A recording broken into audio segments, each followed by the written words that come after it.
V-Guard presents कौन जीत रहा है, को पावर्ड बाय सेंसोडाइन एंड विमल।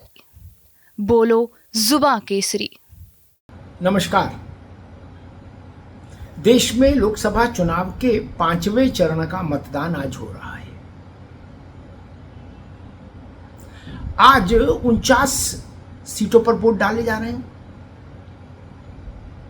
और आज का मतदान समाप्त होने के बाद 428 सीटों पर वोट हो जाएगा पूरा।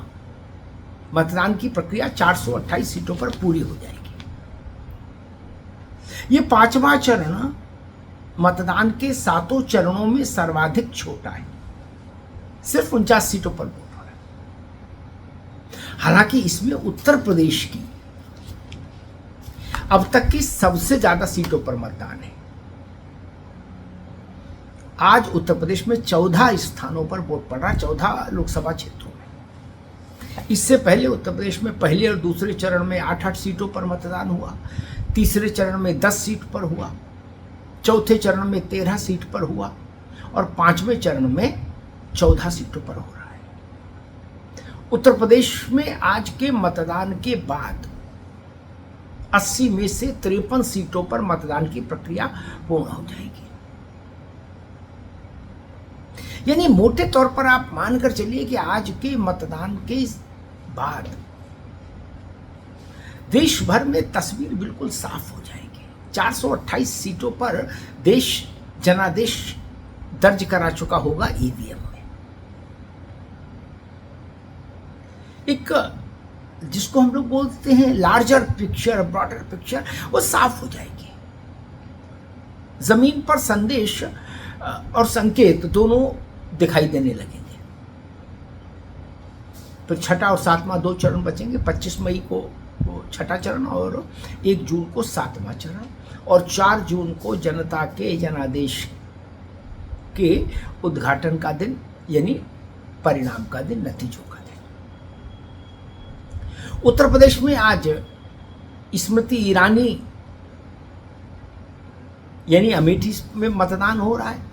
अमेठी गांधी परिवार के लिए भी बहुत महत्वपूर्ण सीट है और भाजपा के लिए भी महत्वपूर्ण सीट है, क्योंकि इसी सीट से पिछली बार स्मृति ईरानी ने राहुल गांधी को पटखनी दी थी और इस बार कांग्रेस ने वहां से अपने परिवार के एक विश्वस्त मैनेजर के.एल. शर्मा को उतारा है। तो मुकाबला स्मृति ईरानी वर्सेस के.एल. शर्मा है। और दूसरी high profile seat Uttar Pradesh में है देश के रक्षा मंत्री राजनाथ सिंह का निर्वाचन क्षेत्र लखनऊ, जहां आज मतदान है। यहां राजनाथ सिंह अपने हैट्रिक के लिए उतरे हैं। 2 बार जीत चुके हैं, तीसरी बार फिर मैदान में है। तो कुल मिला के तस्वीर ये है कि अमेठी जैसी बड़ी और चुनौतीपूर्ण सीट पर आज मतदान हो रहा है उत्तर प्रदेश में, और लखनऊ जैसी सुरक्षित सीट पर भी मतदान हो रहा है, जो भाजपा के लिए कंफर्टेबल सीट मानी जाती है, जहां से राजनाथ सिंह 2 बार बड़ी लीड के साथ जीत का परचम फहरा चुके हैं। अब इसके बाद जद्दोजहद रहेगी छठे और 7वें चरण की। 7वें चरण में खुद प्रधानमंत्री नरेंद्र मोदी के संसदीय क्षेत्र वाराणसी में वोट है। उत्तर प्रदेश का ठेठ पूर्वी हिस्सा, पूर्वांचल जिसको हम लोग कहते हैं, वो इन्हीं 2 चरणों में वोट के लिए जाएगा। उत्तर प्रदेश में पूर्वांचल की राजनीतिक गति और मति पश्चिम की राजनीतिक गति और मति से मेल खाए, ऐसा कभी जरूरी नहीं रहा। सामान्यतः दोनों, पश्चिम और पूरब, दोनों की राजनीतिक गति और मति अलग अलग ही रही है।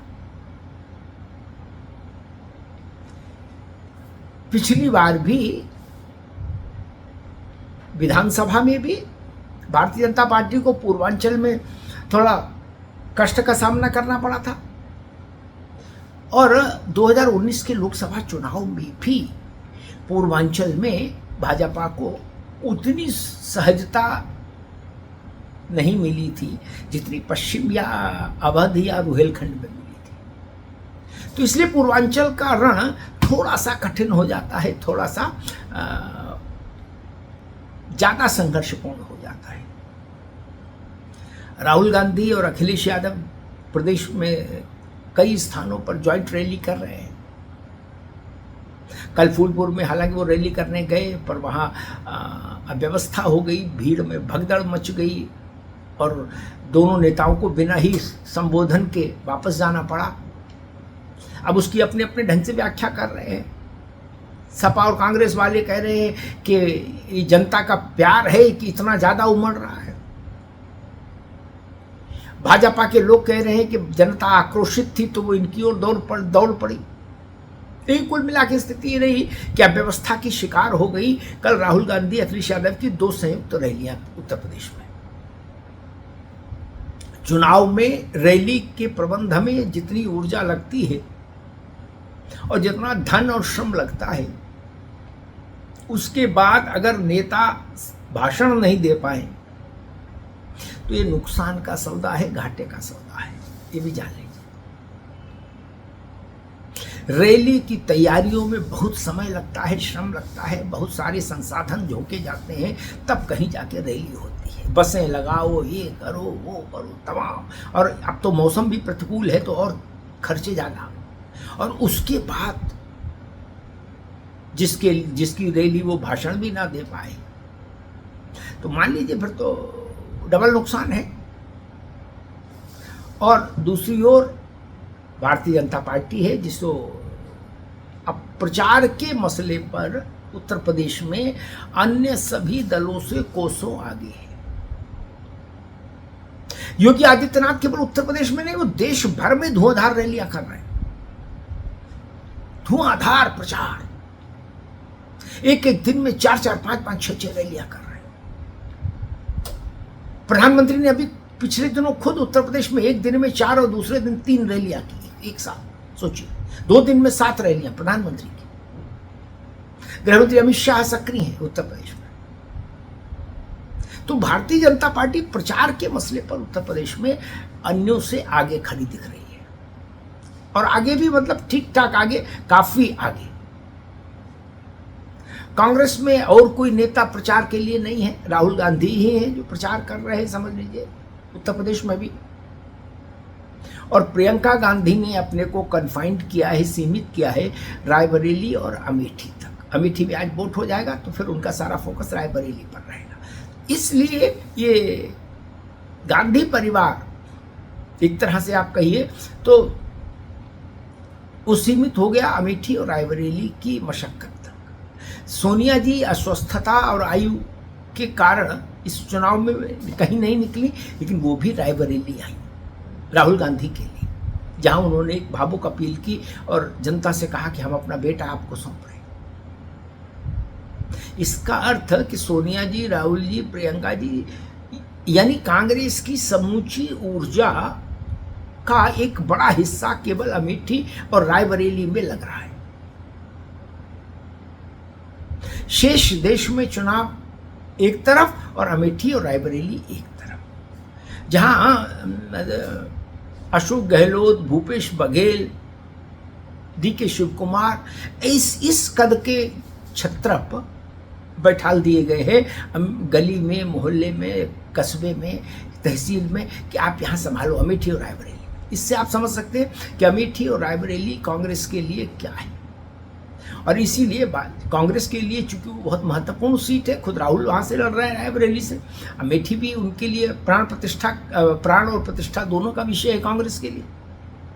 इसीलिए भारतीय जनता पार्टी ने अमेठी और रायबरेली में कांग्रेस को चक्रव्यूह में फंसाने का पूरा जतन किया है इस बार। और सफल कौन होता है ये तो परिणाम बताएगा, लेकिन कांग्रेस के लिए चुनाव कठिन हो गया, ज्यादा चुनौतीपूर्ण हो गया। भारतीय जनता पार्टी का लक्ष्य यही था कि गांधी परिवार रायबरेली और अमेठी को टेकन फॉर ग्रांटेड लेकर नहीं चले। ऐसा नहीं हो सकता कि गांधी परिवार की सीट है। आपने देखा होगा प्रधानमंत्री से लेकर और नीचे के नेता तक सब ये कह रहे कि सीट किसी की कैसे हो सकती है। सीट कोई खेती बाड़ी है कि वसीयत में लिख जाएगा कोई? सीट जनता की है। जो जनता की सेवा करेगा वो जीतेगा। भाजपा इस नारे के साथ, इस ध्येय वाक्य के साथ मैदान में है अमेठी और रायबरेली में। तो कुल मिला के आज 14 सीटों पर उत्तर प्रदेश में मतदान, और इन 14 सीटों पर मतदान हो जाने के बाद उत्तर प्रदेश में 53 सीटों पर चुनाव की प्रक्रिया पूरी हो जाएगी। तो नज़र रखिए आज के मतदान पर। शाम को इस बात की समीक्षा करेंगे कि उत्तर प्रदेश में अब ऊंट किस करवट बैठता दिख रहा है, दाएं या बाएं, या किसी करवट नहीं बैठ रहा, बीच में खड़ा है। आज शाम को 5 बजे जब अब उत्तर चाहिए में मिलेंगे तब इस बात की चर्चा करेंगे, इस बात की समीक्षा करेंगे। धन्यवाद। वी-गार्ड प्रेजेंट्स कौन जीत रहा है, को पावर्ड बाय सेंसोडाइन एंड विमल। बोलो जुबां केसरी।